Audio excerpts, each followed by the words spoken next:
but there's Atticus, and then there's also Vellum, which is specific for Mac, but it is one of the best, formatting options if you're really going to get serious into it, or you're doing higher design with different things involved, elements like chapter headings and things like that. I think Vellum is a easier design option, although Atticus is web-based, and I do appreciate that. And then if you're going to be formatting your interior, think about number one, what are you formatting? How you format children's books, very different than how you format nonfiction. Sometimes even how you're formatting like a romance novel is different than nonfiction. So make sure that you're finding a formatter that specializes in your type of work. For example, I use a formatter named Amit Day, and he is fantastic. Email me and I'll give you his contact information or make an introduction. He does a really great job with nonfiction, and I use him a lot for fiction as well. However, he would not be my first choice for picture books just because that's not what he specializes in. So he can do them, but it's not necessarily what he specializes in. So I would probably go with a picture formatter for that one. So it really does depend on the type of book that you're using. But I do really love Amit, and I am happy to share his contact information. Yeah, a middle grade book. Amit is fabulous. Email me and I'll send you an introduction. And his prices are really fair as well. Let's see.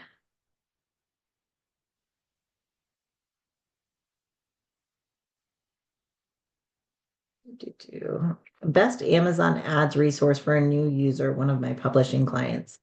I will say that as far as just an introduction to ads, Brian Cohen's ad challenge is still a really good resource. It's his free ad challenge. He only runs it, he's running it less and less. I think he's focusing less on the free ad courses and more on paid clients who are using Amazon, using his company to run their Amazon ads. I can think of words. And so I do think that's an excellent resource. I don't necessarily do things the way Brian does exactly, or agree with all of his methods, but it is a very, very in-depth course and it is free. The other option is Dave Chesson has a free ads course, and I highly recommend that as well. Um, and that one, I think it's like a small course. It's like a class, we'll call it. And that one is good as well. So if you're looking for kind of a self-guided, you can just kind of follow this and then get an idea of what you're doing. I'd recommend those two resources. I think they're really great for that. Let me see if I can find. I have a link for Dave's course, and I'm sure I have it somewhere. Somewhere. All right, AMS ads course. Here we go. I dropped that in the chat, which apparently I've been sending to just myself and not everyone. Still running on holiday fumes, apparently. There we go. Yes, Dave is the publisher rocket guy. One and the same, Dave Chesson. All right. Fantastic. Let's see what we've got over here. I did an Amazon ad campaign over Christmas for my middle grade Christmas book. Is there a reasonable number of sales over a month or two? I have no idea what is reasonable for a non-celebrity author. I think if you are trying to look at kind of the success of an ad campaign rather than just looking at how many sales you made, I'd be looking at what you spent and what you made in your profits, or what you spent and how many sales you got. So I'm a big fan of looking at your ad spend in Amazon advertising dashboard, and then looking at your royalties for that same period and comparing them. Did you make more than you spent? As far as what's reasonable for book sales, it really depends. I have some authors who will sell, 10 copies a day. I have a lot of people who sell a book or two a day, and that consistency, a book or two a day consistently, is fabulous. That's more book sales than the average book gets. So I know we've talked about sales numbers a little bit, and I'm pulling up my calculator. I'm not even going to attempt to math in my head today. But we always think of this idea of like, okay, I have to sell hundreds of copies or thousands. I have someone I'm working with now who's like, I'd really just love to see 1,000 here, a couple hundred here. And I was like, I would love that for you too. However, we know that the average, let's just say traditionally published book, the average traditionally published book is going to sell approximately 2,000 copies in its lifetime. Now, that typically does refer to print, not necessarily ebook. But we're going to roll them in together for this purpose. So a lifetime is typically considered about 10 years. So that is, even I could do that math, but $200 or 200 books in a year. So that is less than a book a day every year. That's like a book, what, every other day? So by that standard, the average book is maybe selling, a book every other day. And that's standard. So if you can, for one title, be selling even a book a day, you're going to be ahead of the curve there. You're going to be, closer to 3,650 sales at the end of 10 years.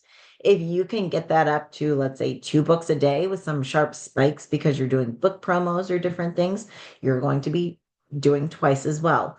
So it depends on the book and it depends on the genre. But keep in mind, while yes, we love to see these days where you've got, 20 sales in a day, 10 sales in a day. We love that and we want to see you scale to that. If you are even doing a book or two a day and you're not losing money, you're ahead of the curve. You're already doing a great job. So look at your ad spend compared to your royalty for a given month. I am a big fan of looking a month past. So like in January, I look at December. December, I look at November. I don't like looking at ad spend to sales in the current month because your ads on Amazon track for about 14 days because that's what Amazon has seen that people will put in their cart and maybe they won't check something out. Or if they're on Kindle Unlimited, they don't read it right away. So I'm not a big fan of looking necessarily at the current day, at the current month, because I don't think it gives you really true data. But I do like looking backwards. So I'd be looking at your November ad spend to your sales, your December ad spend to your sales. Did you break even? Did you make a profit?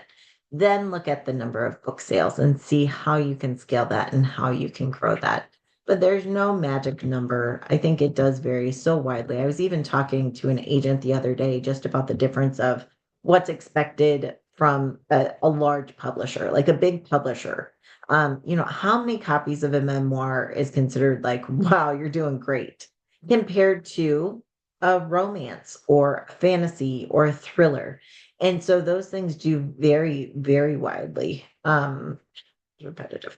But it just depends. So, for example, a thriller is expected to sell about twice as much as a memoir would from a big publisher. And so, unless it's a huge celebrity, I mean, if you're Britney Spears or something like that.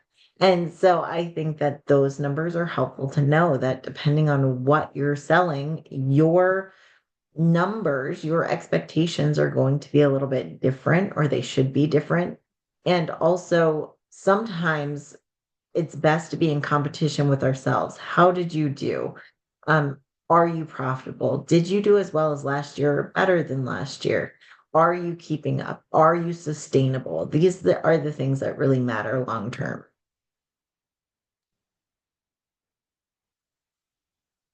See.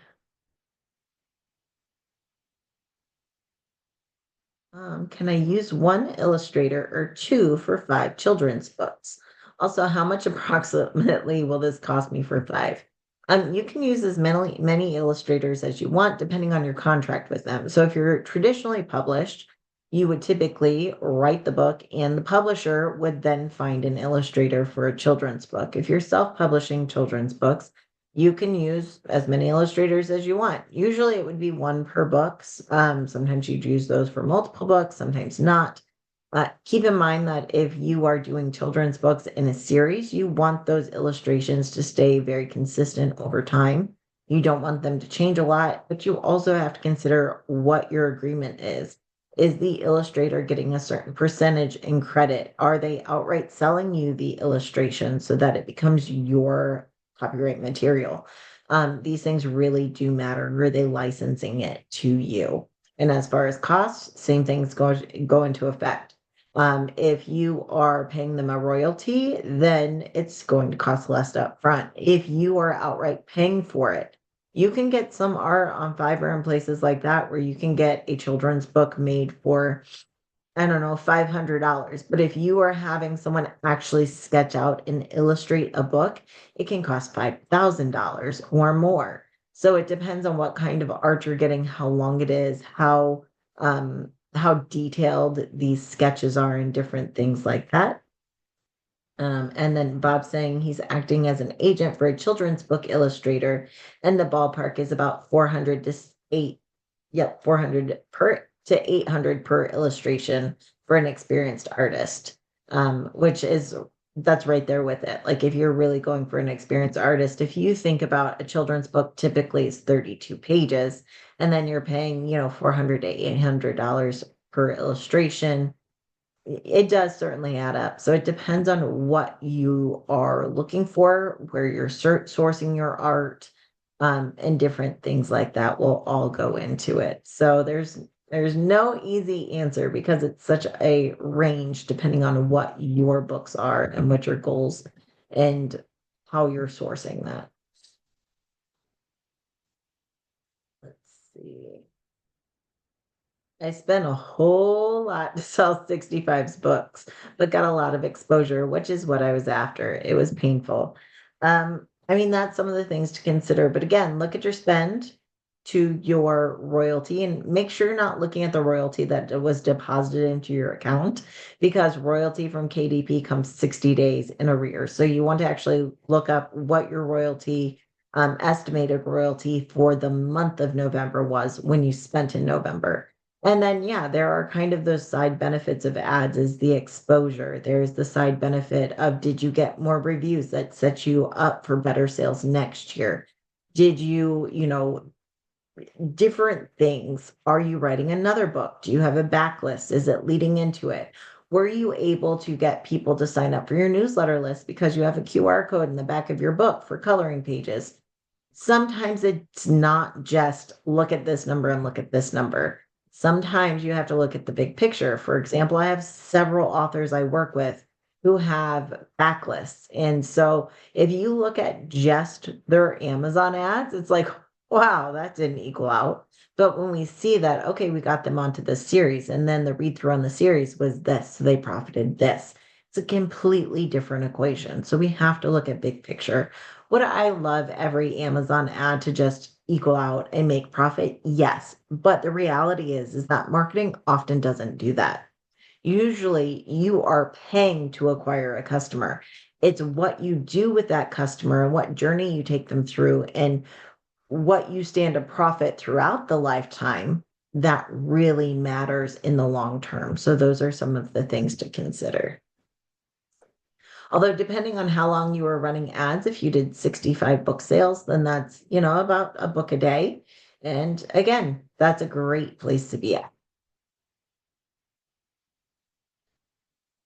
Let's see. What's the best approach to request a blurb from a well-known author in my genre? Are there specific strategies for reaching out and presenting my book in a way that increases the likelihood of a positive response? Yes, there sure are. And I think I've gone over this a little bit before. Um, the first thing that I always do before an author reaches out, the first thing that I do is say, go follow them everywhere. Follow them on social media, follow them on Amazon. If you haven't, go leave them a review on their latest book. Go support them. If you're going to ask them for support, go support them. And I think that's very important because I promise you, people notice. Now, if you have an agent or someone who can reach out on your behalf, who may have an in with their agent, something like that, that works very well. I often will see this within it crosses publishers. So, um, Jane has the same publisher as Keri. And so Jane's agent's going to reach out to Keri's agent and say, hey, both of our clients are publishing with the same house. I'd really appreciate consideration for a review blurb. So that can always happen. But also personal outreach has by far netted the people I've worked with the best response, but it has to be genuine. Why do you want this person to review your novel? Is it just because they're famous, or is it because you write books like I do, or I've been a reader of your works for a really long time and it would mean a lot to me? The more that you can personalize your request, the better off you'll be. And be so upfront about it. Hey, Jane, I am writing a book that's so and so. It's similar to your books in genre or theme because blah. I've been a longtime fan, and it would just mean a lot to me personally as an author and a writer if you would be willing to, blurb or review the book. Here's the information. Thanks either way. Really appreciate you. Short, sweet, to the point. Make sure that you have the book available to give them. Preferably, you have the option of giving them PDF or print book or ebook. Like, however they want it, you want to be able to deliver it. The other thing is make sure you give them enough time. A lot of people are busy. They're essentially doing you a favor. If it's someone who's very well known, they're probably got a lot going on with their own publishing schedule, with their own, other things going on, people requesting. So make sure you build in a lot of time. If you're like, hey, can you do this for next month? Probably not going to happen. If you say, hey, I've got a book coming out in June and I can get you a copy by February, would you be open to that? That might work. So definitely be upfront, be as personalized as possible. Make sure you followed them and supported them and reference that. I mean, not like shove it in their face, but I couldn't wait to get my hands on your next book. I've already pre-ordered it and I'm excited to read that. Make sure you just give them that information. And hopefully it's true. And if it's not true, now's a good time to start reading their work and building up to that so you can honestly say it. But like their Facebook post, share their next new release, make sure you're on their mailing list, different things like that. I promise makes a big difference. So if the pub date is 1 month away, can you add the blurb or review to the POD copy? So like KDP Ingram Spark. Yes, you absolutely can. You can add it to the interior. You can add it to like the back flap, something like that. If you're print on demand, if you're doing offset print, typically you need to have these months in advance because printing will typically happen 3 to 6 months in advance for offset print, so it can get to the distribution warehouse in time. If you're doing print on demand, you can do it. I mean, as soon as you have it on the cover, you can print. So I've had some things go on a print on demand cover, a week before the book goes live. So there are options there. If you're too late for that, you can always put those on um, in the endorsement, the editorial review section of Amazon. You can put things in there, and that is directly through Author Central. So that is an option that you can do as well.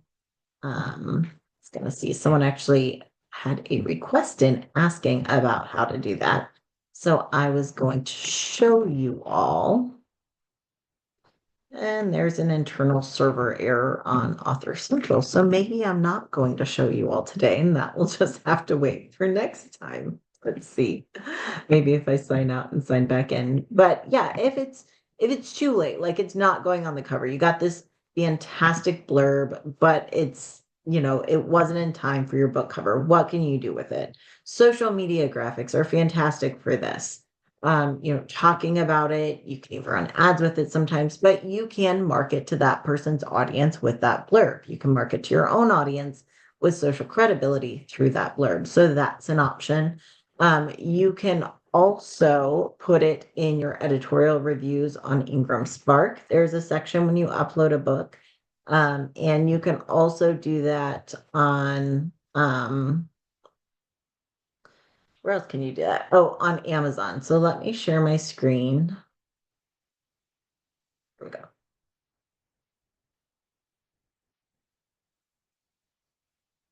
And I'm gonna pick, I don't know if Chris is on the call, but I'm gonna pick on Chris, not picking on him really. I'm showing you how fabulous he is. All right. So when you are on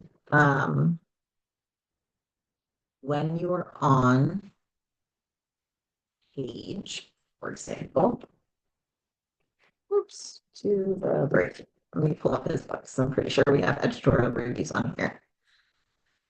Alrighty. So, editorial review, you'll see like these are your normal reviews up here, and that's just like your normal reviews, your Amazon reviews. But when you go down to the bottom, you can see here you've got all your reviews, your normal reviews, but all your normal reviews go down here at the bottom. Your editorial reviews, however, should be here.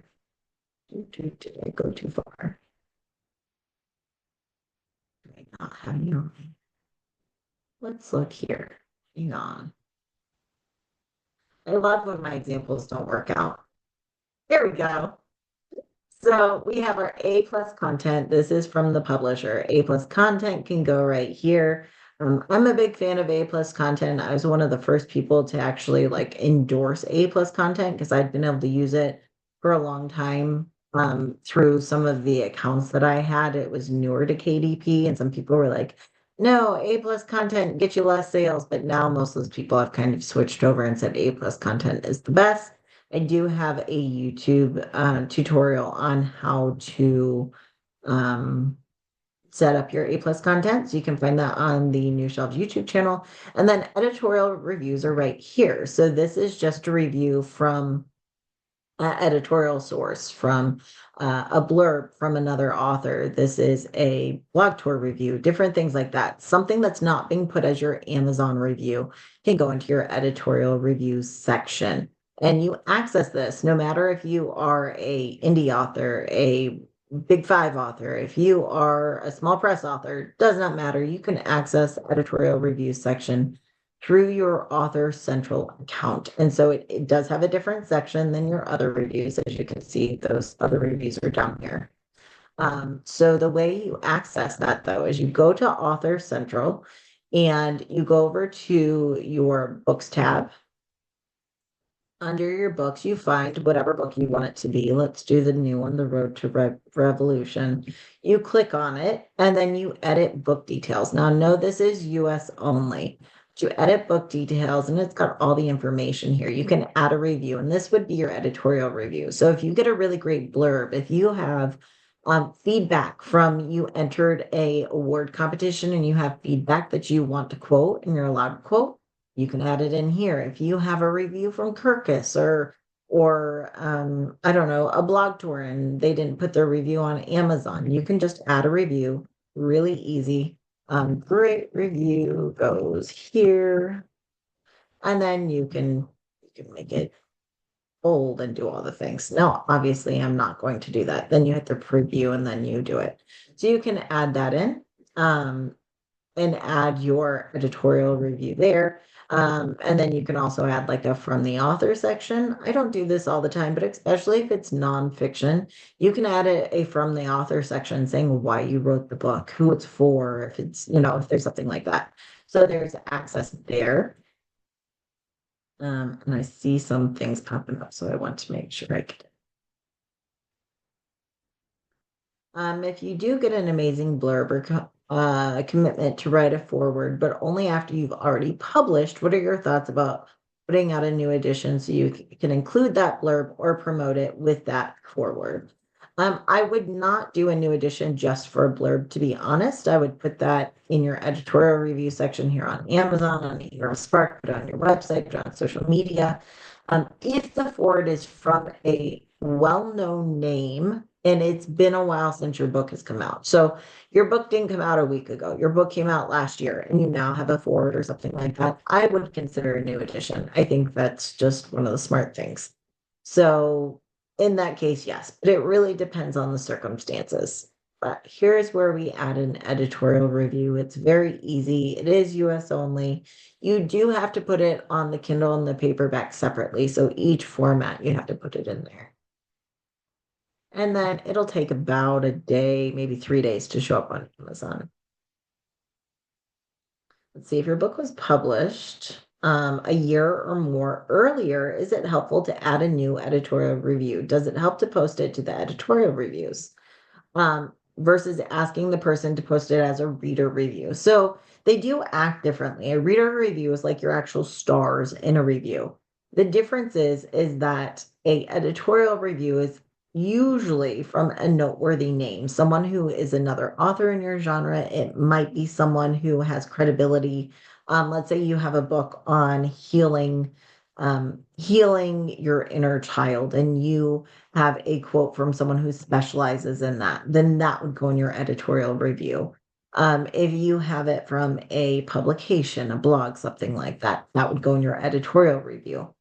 Um, the average, I say the average person, the average reader would leave a customer review. So you can always ask people to leave a customer review. But if they have a really noteworthy name or something of social credibility that you want to highlight, it would be an editorial review. And the great thing about that is once they give you the review and allow you to use it, you can upload it. You don't have to wait on them, because how many of us have asked people to leave a review and they go, yeah, absolutely, I'll do that. And then they don't, because they get busy or they don't know how, whatever it may be. So an editorial review is really nice because you can just go ahead and do it, but it is against the terms of service to repeat a review. So you're not supposed to take your customer reviews and make it an editorial review, because Amazon says, hey, that's duplication. We've already seen that. So you wouldn't necessarily want to, put it both places. So it, again, depends on the circumstances.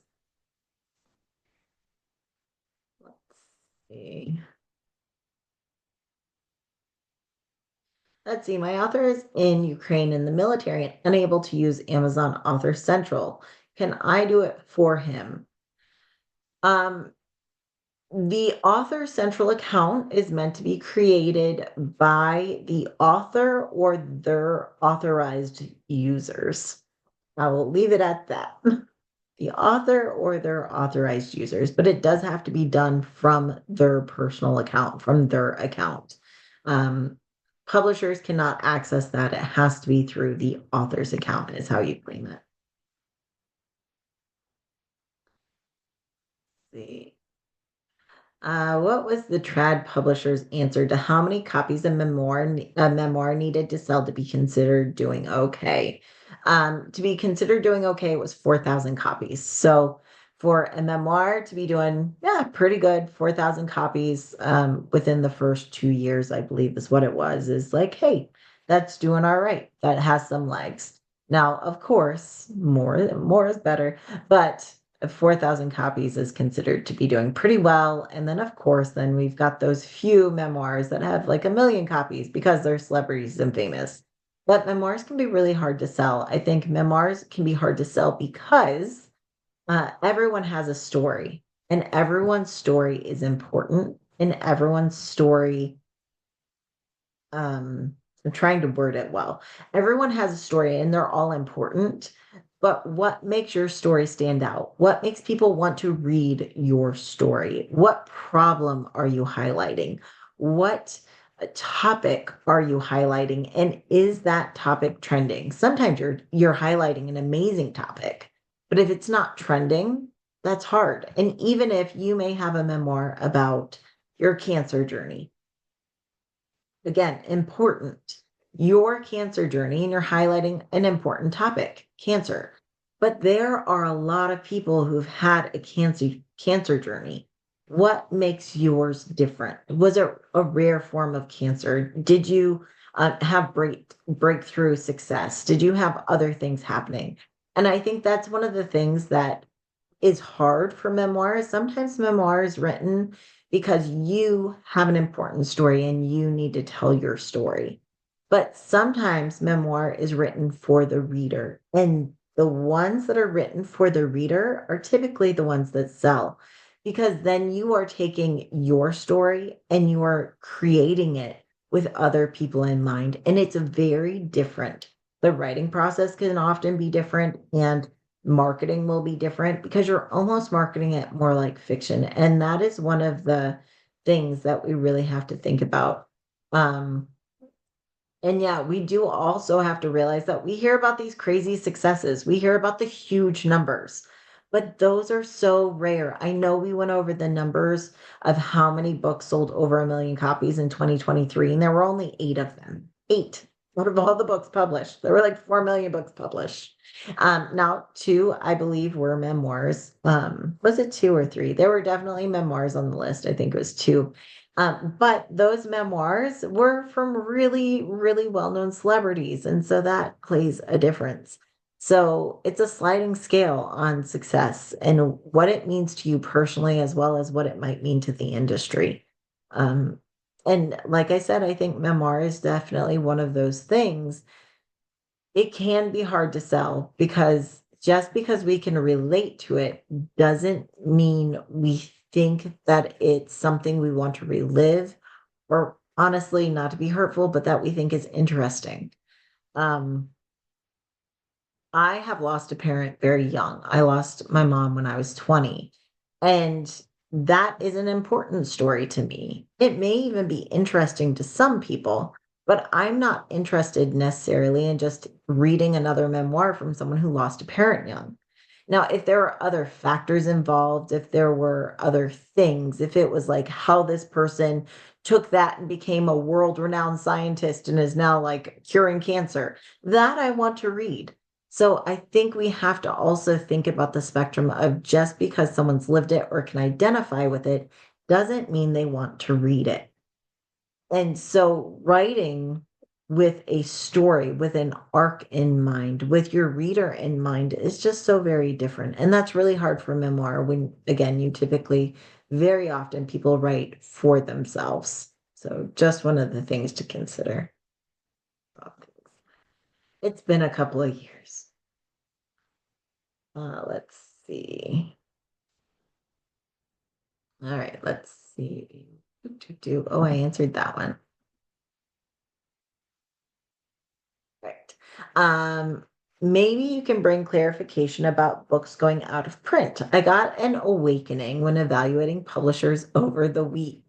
So a distributor at any time can say, no, we don't want to carry this book anymore. And a publisher at any time can make that book a print on demand title, or take it out of print. Is that right? I asked because of what I saw in a contract clause. Should the book not sell well after 3 years? And I was like, what if my first book went out of print since the sales have plummeted over the last few years? Is this a real risk? Yes. So here's the thing with book sales and distribution and all the things. Most publishing contracts, you're not selling the rights, the copyrights to the book. You're selling the publishing and print rights. So you are licensing the book to the publisher. And typically there is a period of time, 3 years, 7 years are very common, for the license. And at the end of that time, the publisher may reserve the right to renew the license and continue publishing your book, or they may drop your book at the end if it's not selling well enough. They may revert the rights to you as the author. They may sell your rights back, different things for different contracts.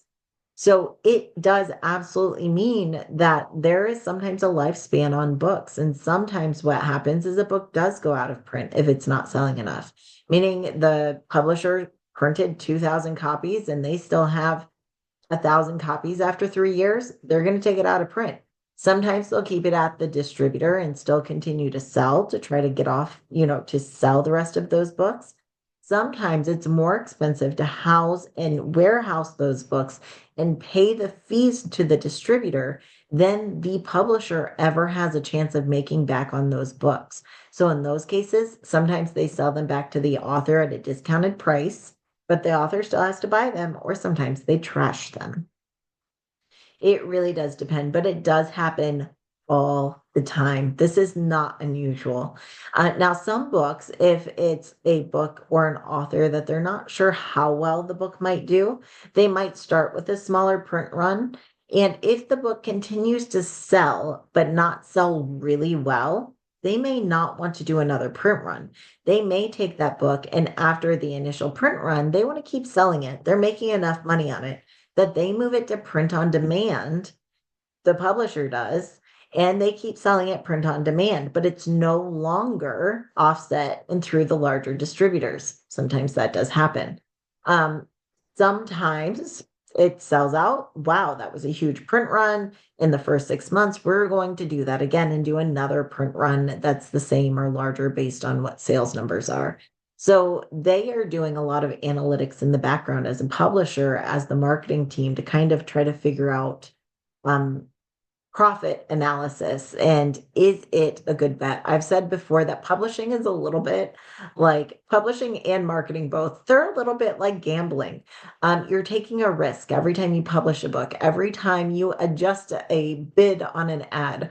I think it's why I've never had like gambling for me has never been like that crazy. Like it's one of those things. Yes, I've been to a casino, it was fine. But I'm like, I basically do this every day. Every time I adjust an ad, like I'm calculating the risk, the reward, and different things like that. And then you're paying money for ads. It feels a little bit like gambling sometimes. So careful there. But that is the assessment that happens. And if you are a self-publisher, you are doing this on your own. You're running your own assessments. If it's a publishing house, they have a team that's doing this.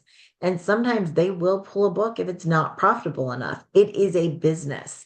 Now, if your book has previously gone out of print because it's been a long time, they're going to look at the sales numbers, the when it first came out, the first year, the first 3 years, the first contract period. And sometimes it's fine, like you had a dentistry book in 2017 and it was popular for 2 years, but then it died off. Well, a lot changes in dentistry, I assume, anyway, in a couple of years. And so they're going to take that into account. If you have a book that never did well and went out of print really quickly, well, then when your book goes to pub board or to an agent, those are things they consider as well when taking you on as a partner to work with. So it can happen. These things do definitely come into play. Having a book that's out of print is not like the worst thing ever. I have some authors who have gotten their reverted rights because the publisher didn't want to renew. They got their reverted rights and they did a new edition and breathed new life into their book and marketed and were a lot, they could do a lot of things. Most successful, truly successful authors that I see making a lot of money, most of them have some books that have been reverted and they are self-publishing, and then they also have their books with traditional publishers that I've seen.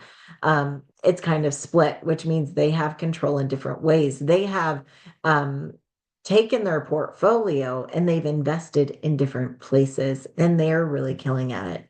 So I don't think getting reverted rights or, having a book not stay with the publisher forever and ever, amen, is a terrible thing. But your initial numbers, what you're doing with the book once it comes back to you, is it just out of print and just languishing? And could it be doing something? Those are things that all come into play when you take a look. Now, I would also say that if you're looking at publishers and you're looking at a publisher who has books in your genre and you're seeing many, many of the books from that publisher go out of print, go to print on demand, not having a lot of sales, not having a lot of reviews in the first year to 3 years, consider that maybe that publisher doesn't specialize in your genre and maybe it's not a great fit for you. That if you have an agent, it's something you want to discuss with your agent. If you are indie and you're doing it alone, that's one of the things that I would be considering on your own is, not just does this publisher want my book if it's a small press, hybrid publisher, whatever it may be, not just do they want my book, but how have books that they've put out in my genre performed overall? Sometimes with nonfiction, it can be a little dicey because, again, nonfiction, sometimes I have a book that was reverted rights from a traditional press on nonfiction. This book does not sell a ton. It doesn't have a ton of reviews, but overall, it has elevated this author's career. And then they've been able to sell and do a lot of other things, not necessarily tied to the book, but because of the book. So many variables that we have to consider. But if you are personally looking to work with a publisher, look at what they've done, look at how their books have succeeded or not. And then look at how their authors have succeeded or not as well. I think that matters with certain genres more than others. See, is there such a thing as an acquisition fee to be paid by an author to a publisher distributor? asking for a friend who has paid about 1,500. Um, Not that I know of. An acquisition fee to be paid to a publisher or distributor sounds very strange. Now there are setup fees if you have offset print books and you're then setting up with a distributor. There are setup fees, there are warehouses fees, and those all make sense.